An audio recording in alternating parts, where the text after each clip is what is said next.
Dalam video kali ini, kita tidak hanya akan membahas apa yang terjadi ketika seseorang, baik pria maupun wanita, memutuskan untuk mundur dalam sebuah hubungan. Tapi lebih dari itu, kita akan menggali apa makna di balik keputusan untuk berhenti berbicara, berhenti menjelaskan, dan berhenti mengejar. Kita akan menelusuri motif tersembunyi, perasaan yang tidak terucapkan, dan kekuatan yang muncul dari keheningan yang penuh kesadaran. Berhenti mengejar bukan selalu berarti menyerah. Kadang itu adalah tindakan paling berani dalam mencintai, yakni ketika seseorang memilih untuk memulihkan dirinya sendiri, daripada terus-menerus mengorbankan harga dirinya demi seseorang yang tak lagi membalas energi yang sama. Dalam psikologi hubungan, ini disebut self-preservation instinct, insting alami manusia untuk menarik diri ketika koneksi emosional mulai menguras ketenangan batinnya. Menarik diri bukan hanya tentang memberi jarak pada orang lain, tapi tentang memberi ruang untuk diri sendiri.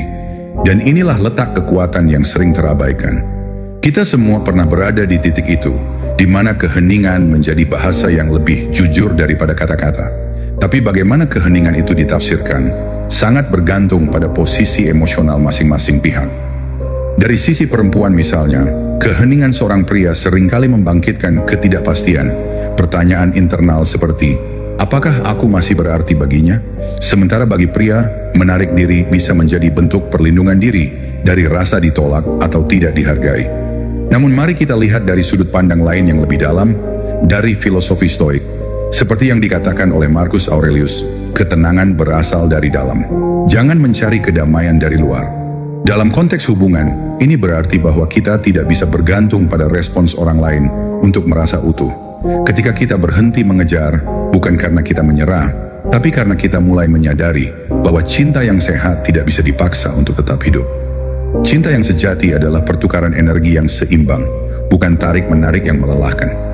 Dari sisi psikologi, hal ini berhubungan erat dengan konsep secure attachment. Orang dengan keterikatan yang sehat tidak takut kehilangan, karena mereka tahu siapa diri mereka dan apa yang pantas mereka terima. Mereka tidak mengejar untuk meyakinkan, tetapi memilih untuk diam sebagai bentuk pengakuan terhadap martabat mereka sendiri. Dan disinilah titik baliknya terjadi. Keheningan bukan akhir dari cerita, melainkan awal dari babak baru dalam pertumbuhan pribadi. Dalam diam, Anda menemukan kembali batasan. Dalam berhenti mengejar, Anda mulai menghargai nilai diri Anda. Dan dalam jeda, Anda belajar bahwa mencintai bukan tentang seberapa keras Anda bertahan, tapi seberapa dalam Anda mampu menghargai diri sendiri dalam prosesnya. Jadi apakah Anda sedang berada dalam fase menjauh, atau justru Anda yang merasa dijauhkan? Apapun posisi Anda, mari gunakan momen ini sebagai cermin, bukan untuk mencari siapa yang salah, tetapi untuk menyadari bahwa kedewasaan dalam hubungan bukan tentang siapa yang mengejar atau diam, tapi siapa yang bisa tetap utuh bahkan saat koneksi diuji. Jika konten ini menyentuh bagian dari hati atau pengalaman Anda, tekan tombol suka, berlangganan saluran jalan Stoik, dan nyalakan lonceng notifikasi. Karena perjalanan memahami cinta dan diri sendiri baru saja dimulai. Nomor 1, keterkejutan dan kebingungan. Ada saat-saat dalam hubungan di mana seseorang tiba-tiba berhenti bicara. Tidak ada pesan, tidak ada panggilan, tidak ada kejelasan, dan di titik itulah keheningan bisa terasa lebih nyaring dari teriakan. Ada yang menganggap ini sebagai bentuk manipulasi emosional, ada pula yang melihatnya sebagai langkah penyelamatan diri. Namun yang pasti, keheningan ini tidak pernah kosong. Ia dipenuhi tanya, perasaan yang menggantung, dan seringkali luka yang tak terlihat. Maka ketika salah satu pasangan memutuskan untuk diam, apa yang sebenarnya sedang terjadi? Apakah itu bentuk keputusasaan? Atau justru cara untuk menemukan kembali pusat dirinya sendiri? Dalam hubungan yang sebelumnya hangat dan penuh komunikasi, keheningan mendadak dapat menimbulkan keterkejutan yang mengaduk emosi. Bagi pihak yang ditinggal dalam diam, rasa bingung, cemas, bahkan bersalah bisa segera muncul ke permukaan. Terutama jika selama ini salah satu pihak terbiasa menjadi pemula dalam setiap percakapan, mengajak bicara, merencanakan pertemuan, menjaga sambungan emosi. Keputusan untuk berhenti bisa mengganggu keseimbangan yang selama ini dianggap normal. Reaksi spontan seringkali muncul dari sisi perempuan. Ada apa sebenarnya? Apa aku melakukan kesalahan? Kenapa dia berubah? Ini bukanlah bentuk kelemahan emosional, melainkan bentuk kecerdasan batin seorang perempuan yang peka terhadap pergeseran energi dalam hubungan. Dan justru di sini, dinamika emosionalnya menjadi sangat kompleks. Karena semakin peka seseorang terhadap kehilangan koneksi, semakin besar pula dorongan untuk mencari kejelasan. Namun ada kutipan bijak dari Marcus Aurelius yang berkata, "Jangan biarkan hal-hal di luar kendalimu merenggut kedamaian batinmu." Dalam konteks hubungan, ini berarti bahwa apapun reaksi pasangan kita terhadap tindakan kita, entah dia menjauh, terdiam, atau mendekat lagi, bukanlah sesuatu yang harus kita kejar-kejar untuk dijelaskan atau dikendalikan. Banyak orang terjebak dalam obsesi untuk mengatur perasaan orang lain, berharap bahwa jika kita berkata atau berbuat sesuatu, maka semua akan kembali seperti semula. Namun dalam pemahaman psikologis yang lebih dalam, ini seringkali berakar dari rasa takut, kehilangan, bukan dari cinta yang sehat. Dan rasa takut ini bisa menjebak kita dalam pola hubungan yang melelahkan. Memberi lebih dari yang seharusnya, berharap lebih dari yang wajar, dan terluka lebih dalam ketika ekspektasi itu tak terpenuhi. Di sisi lain, ketika seseorang memilih untuk berhenti berbicara, itu belum tentu karena ia ingin menyakiti. Bisa jadi, itu adalah cara terakhir untuk menjaga kewarasan. Saat kita merasa terus-menerus memberi namun tidak mendapat kejelasan atau respons yang setara, diam menjadi satu-satunya cara untuk menghormati diri sendiri. Bukan sebagai bentuk pembalasan, tapi sebagai bentuk batasan. Dan saat itu terjadi, meskipun awalnya membingungkan bagi pasangan, seringkali justru menjadi momen refleksi yang tak terhindarkan. Dalam keheningan itu, ada ruang yang tercipta. Ruang untuk berpikir, merasa, dan bertanya pada diri sendiri. Apakah aku benar-benar hadir dalam hubungan ini? Apakah aku memberi dengan sepenuh hati, atau hanya menikmati kenyamanan dicintai? Inilah titik balik yang penting. Keheningan bisa menyakitkan, ya. Tapi jika kita mampu menahan diri untuk tidak bereaksi secara impulsif, tidak terburu-buru menghubungi kembali, tidak menyerbu dengan pertanyaan atau rasa kecewa, kita sedang memberi diri kita sendiri hadiah paling berharga, kejernihan. Kita belajar untuk duduk bersama ketidakpastian dan perlahan menyadari bahwa kita tidak bertanggung jawab atas emosi orang lain, sebagaimana mereka pun tak bertanggung jawab atas kedamaian kita. Ketika kita tidak lagi mencari pembenaran dari luar, kita mulai menumbuhkan akar kekuatan dari dalam. Kita belajar bahwa kita tetap utuh, bahkan tanpa jawaban. Dan itulah yang membebaskan. Keheningan yang tadinya terasa seperti hukuman berubah menjadi ruang pertumbuhan. Kita tidak lagi menilai cinta dari seberapa sering seseorang menghubungi, tapi dari seberapa dalam kita mengenali diri kita saat sendiri. Kita tidak lagi terguncang oleh diamnya seseorang, karena kita tahu bahwa ketenangan batin kita tidak bergantung pada reaksi siapapun. Hubungan yang dewasa bukan tentang siapa yang lebih sering bicara, tapi siapa yang bisa hadir sepenuhnya, dalam kehadiran maupun dalam jarak. Jadi jika kamu saat ini berada di tengah keheningan itu, baik sebagai pihak yang diam atau yang didiamkan, ingatlah ini, kamu tidak sedang kehilangan, kamu sedang disadarkan. Dan dari kesadaran itu kamu bisa memilih, bukan untuk kembali mengejar, tetapi untuk terus maju dengan kedamaian yang utuh di dalam dirimu sendiri. Nomor 2, refleksi tentang hubungan. Ada yang bilang bahwa berhenti berbicara atau menarik diri dari pasangan adalah bentuk manipulasi pasif, cara halus untuk menyakiti atau membuat orang lain merasa bersalah. Tapi di sisi lain, ada pula yang melihatnya sebagai panggilan mendesak untuk menyelamatkan diri sendiri dari hubungan yang perlahan mengikis harga diri. Dua perspektif ini kerap memicu perdebatan, karena keduanya mengandung kebenaran, tergantung dari siapa dan dari mana tindakan itu muncul. Maka pertanyaannya bukan lagi tentang benar atau salah, tapi tentang niat dan kesadaran di balik keheningan yang muncul dalam relasi. Dalam hubungan apapun, dinamika komunikasi adalah napas yang menghidupkan kedekatan. Ketika napas itu tiba-tiba berhenti, saat pesan tak dibalas, suara tak terdengar, kehadiran menguap, perubahan ini memicu refleksi mendalam. Terutama bagi perempuan yang umumnya lebih peka terhadap dinamika emosional, diamnya pasangan bisa menimbulkan gelombang pertanyaan dalam batin. Apakah aku melakukan kesalahan? Kenapa dia berhenti bicara? Apakah dia berubah? Pertanyaan-pertanyaan ini bukan sekadar reaksi emosional, tapi manifestasi dari kecerdasan emosional perempuan yang secara naluriah mencoba memahami makna di balik perubahan yang terjadi. Namun, dari sisi pasangan yang memilih untuk diam atau menarik diri, ini bisa jadi bukan tentang ingin menyakiti, melainkan tentang butuh ruang untuk kembali melihat dirinya sendiri. Dalam dunia psikologi, ini disebut fase dekonstruksi identitas dalam relasi. Ketika seseorang menyadari bahwa dirinya mulai terlalu terlarut dalam dinamika hubungan hingga kehilangan orientasi pribadi. Dan pada titik ini, keheningan bukanlah pelarian, tetapi jendela refleksi. Seperti kata Epictetus, ketika seseorang membuatmu marah, ketahuilah bahwa itu bukan tindakannya yang mengganggumu, tetapi penilaianmu terhadap tindakan itu. Dalam konteks ini, keheningan tidak harus dimaknai sebagai penolakan, tapi bisa jadi sebagai ajakan untuk menggali makna yang lebih dalam dari kebersamaan yang sedang diuji.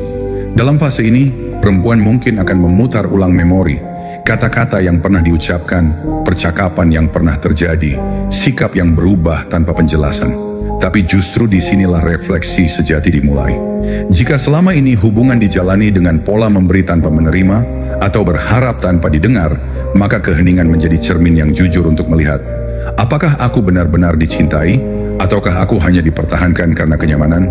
Sebaliknya, bagi pria, atau siapapun yang memilih untuk menarik diri, ini adalah waktu untuk bertanya, apakah aku sudah hidup setia pada nilai-nilaiku sendiri?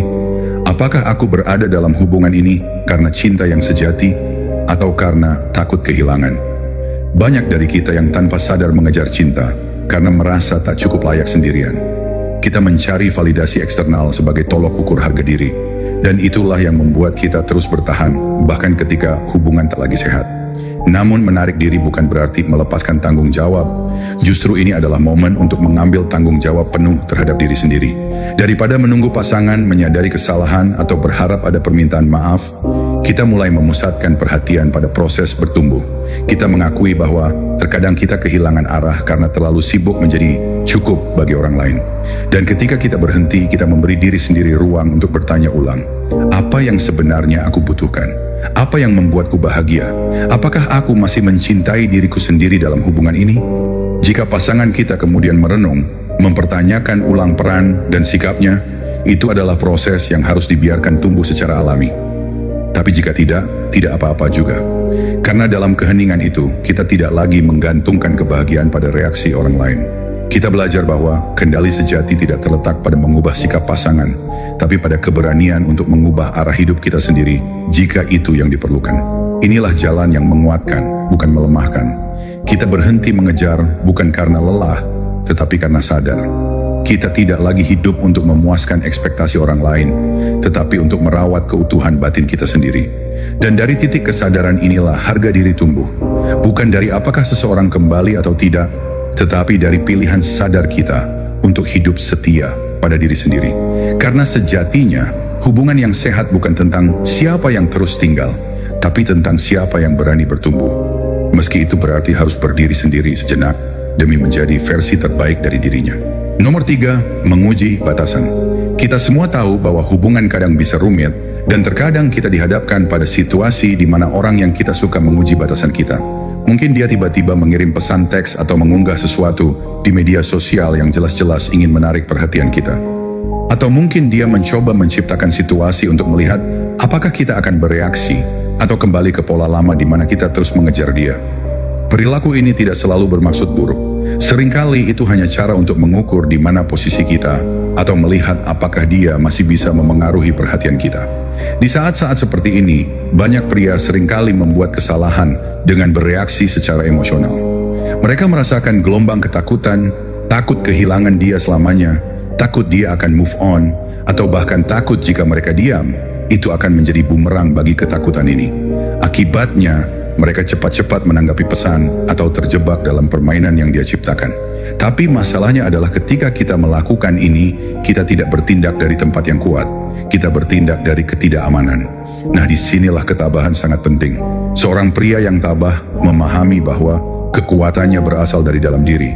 Dia berpegang pada prinsip-prinsipnya dan tidak tergoyahkan oleh keinginan orang lain.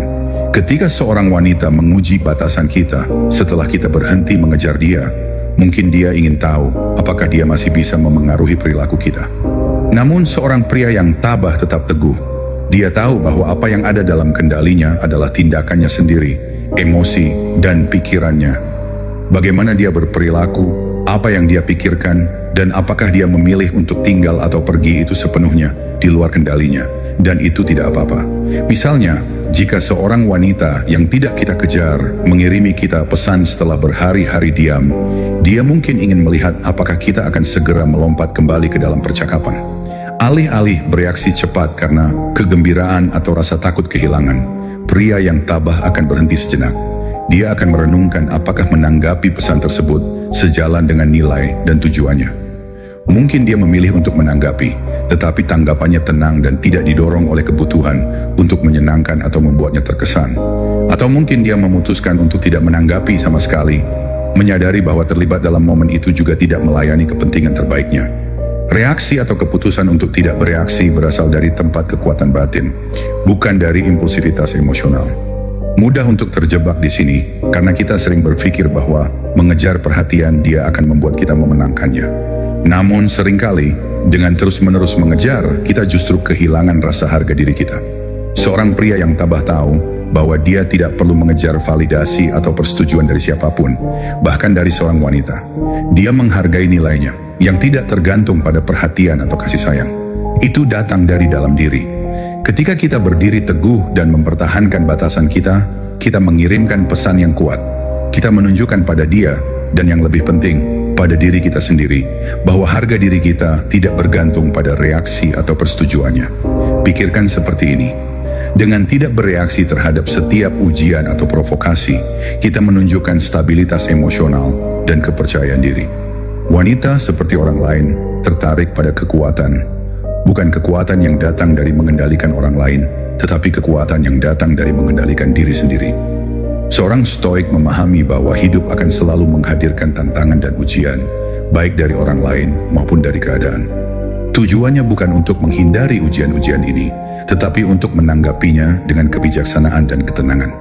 Ketika seorang wanita mencoba menguji batasan kita, dia secara tidak sadar memeriksa seberapa membumi kita. Jika kita bereaksi secara emosional, dia akan merasakan bahwa kita tidak yakin pada diri sendiri dan mencari validasinya. Namun ketika kita mempertahankan ketenangan dan berpegang pada nilai-nilai kita, kita menunjukkan bahwa kita mengendalikan diri sendiri.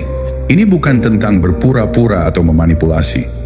Ini tentang menjadi diri sendiri dan merasa aman dengan siapa kita.